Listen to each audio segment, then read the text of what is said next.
সবার সাথে আমি অনুরাধা রয়েছি খবরে। আইসিডিএস সেন্টারের খাবার খেয়ে অসুস্থ শিশু ও গর্ভবতী মহিলা।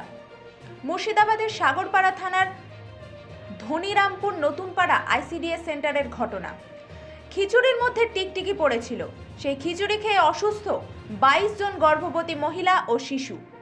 তাদের উদ্ধার করে সাগরপাড়া প্রাথমিক স্বাস্থ্য কেন্দ্রে নিয়ে যাওয়া হয়েছে।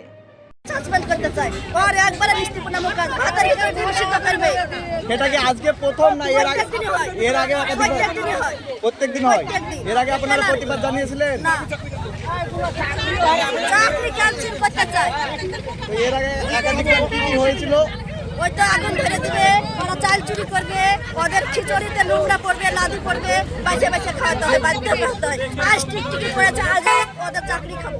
কতজন বাচ্চা অসুস্থ হয়ে পড়েছে? এখনো না হলো 10-15 জন খেয়েছে, অসুস্থ হয়ে পড়েছে তারা। পুলিশ প্রশাসন এসে কি বললো আপনাদেরকে?